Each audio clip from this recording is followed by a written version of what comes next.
State Teacher College. Served 19 months in the U.S. Army. Returned to Southern and graduated there in 1950, a BS degree in education. Charles managed the college bookstore and later the Student Union building at Southern until 1963. After completing 4 years of public school teaching, 1 year with Sporting Goods Store in Sioux Falls, and retired as an instructor from Nettleton College in Sioux Falls in 1982. Charles enjoyed sports and played with community bands, musicians band number 255 in Yankton, State American Legion Band of South Dakota for over 40 years.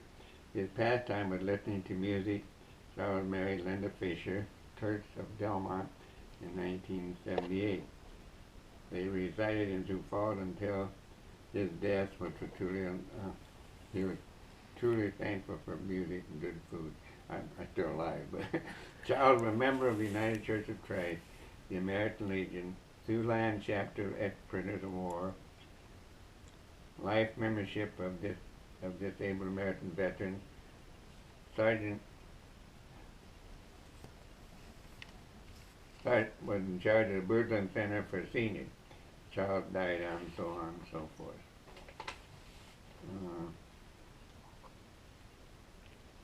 What branch of the service did you serve in? I was in the Army. You in the Army? Infantry. Did you go to Europe and serve in the? I went to.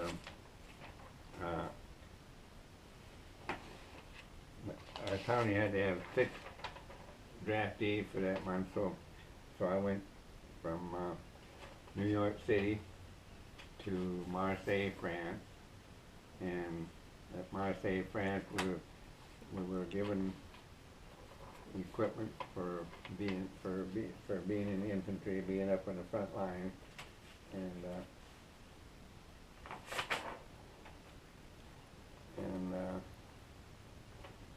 I was unloaded at Marseille, France, and there were army trucks there that hauled us up near the front lines. They couldn't go right up to the front line, but up near the front line.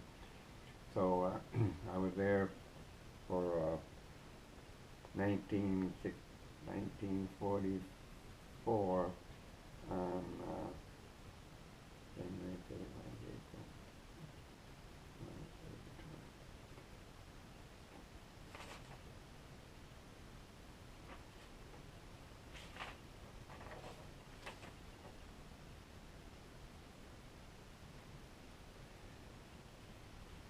I was 18 years old. Six days after his 19th birthday, Charles was captured by the Germans during World War II. 6 days after he was captured by the Germans. On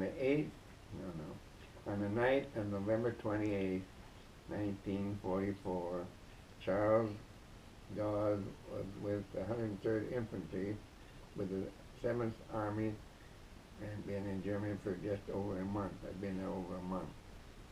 We got hit that day with mortar fire, Dawes told the Republic.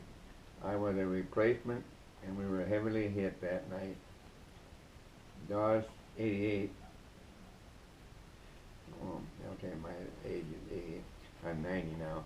Dawes, 90, said he wasn't supposed to be with the group that was captured on the front line. He turned 19 years old while on the front line and became a prisoner of war in the early morning hours of November 29, 1944, only about 2 weeks before the Battle of the Bulge.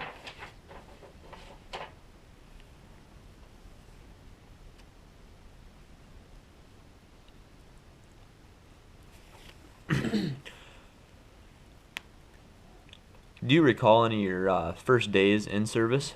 Pardon? Do you recall any of your first days that you served for them in service? In the service, I think I'm getting to that now. Maybe. Okay. On Veterans Day and every other day, Dawes' patriotic nature shows. Dawes grew up in Springfield, and when he graduated from high school, he attended Southern State Teachers College. He was drafted on March 29, 1944. attended basic training in Camp Waters, Texas, overseas training in Camp Howes, Texas, and boarded a ship on October 20th, 1944, headed for Germany. Am I talking too fast? No, Oh, you're no, good. you're good. You're good. But I'll repeat that. He boarded a ship on October 20th, 1944, headed for Germany. The knight and his fellow soldiers were captured. They found an abandoned farmhouse and a barn in which to take refuge. In Germany, the house was attached with the barn. They're all under one roof. There was a dividing wall before the barn and the house. But it's amazing how they had one building for a farmhouse and a farm barn. So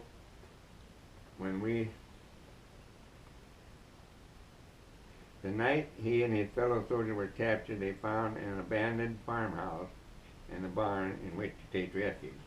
It was 2:30 in the morning, dark, pitch dark, and me being a rookie and I didn't realize that I was going to be facing live ammunition.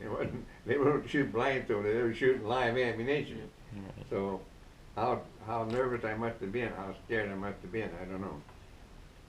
He got into the empty house and into the basement of this farmhouse. Dawes said, well, we were in the basement around 2:30 in the morning. We heard a knock, knock, knock on the door. I was way back in the corner as far as I could get. I said, if you died a knock on the door here, I'll clear back in the corner as far as I could get. Is that what you want to hear? Yes, Yeah, yes. yes. Dawes said neither he nor his fellow soldiers knew what that knocking was. But when they heard the word grenade from the German above them, they knew they had better get out. He knocked, we heard a knock. Nobody responded. Next come grenade. It was a German soldier. Next come grenade. If you don't come out, we'll throw grenades in. Now, you know, you and I maybe, as we think back, why didn't he throw the grenade in and then for you guys to come on out? If we were all dead, that would have made him happy. If we would have thrown a grenade in one of their buildings, next time, we'll throw a grenade. He could have thrown a grenade in first and then said, come on out, if there was anybody alive yet. But fortunately, this guy knocked, next time, grenade. They knew what the knocking was, but when they heard the word grenade from the Germans, they knew they had better get out. The members of the 103rd Infantry, 7th Army, walked out of the farmhouse unharmed and marched that night with German soldiers until daylight, when they found a place to hide.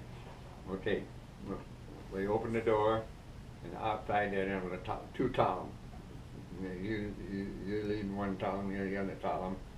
The two columns, and they had us march. You know, I couldn't understand German, and of course they couldn't understand English. It's amazing how we got by. But they wanted you to march right between those two columns because you were going to become a prisoner of war. And I had a grenade on my field. I had a grenade here and a grenade over here. You know what the grenades are? Yes. It's like a ball, and there's got a little handle on it. And you pull that pin out, the handle falls off, and the bomb explodes. Right. And he was young, just like you guys. He was a soldier like I was. He took two grenades, and I suppose I smiled back at him, and he probably smiled at me.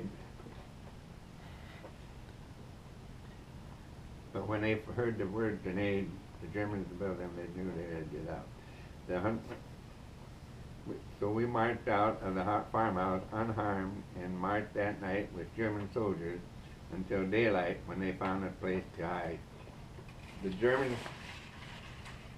the civilians didn't like war any better than our parents would. They didn't like war any better than Mitchell would. But when we marched, a lot of times in the daytime, we didn't march in the daytime because the German civilians would shoot him, shoot him. And I found out what they were saying. They were saying, shoot him, shoot him. There were civilians lined up along the street. Shoot him, shoot him. This was kind of a scary thing, but you take no orders from them. So we had to march and wouldn't complain. And they had us marching in column of fours.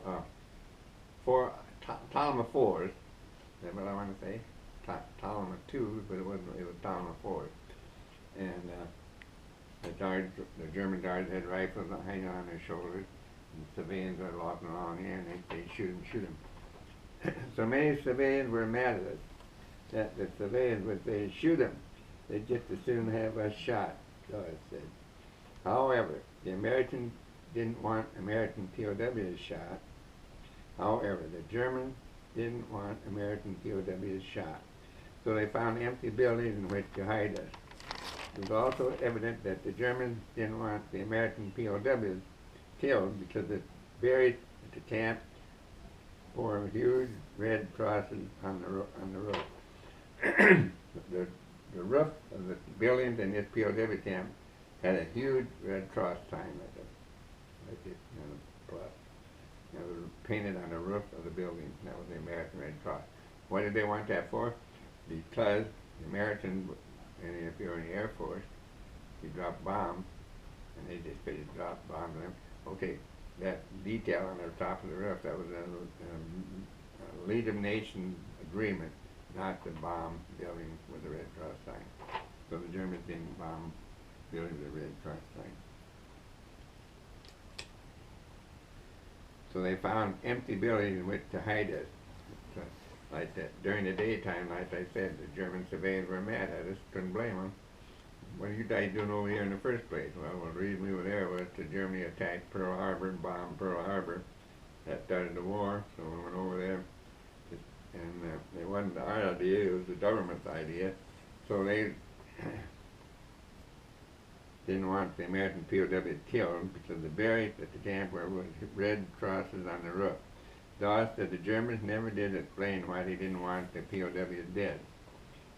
I don't know either, but if we were having a war, why didn't that guy take the grenade? Next time, grenade. Well, he didn't do it that way. He gave us a chance to come out, and he didn't use his grenade. The group of POWs eventually found themselves clearing rubbish in Munich, Germany. Munich was, my way of spelling it was M-U-N-I-C-H, but the real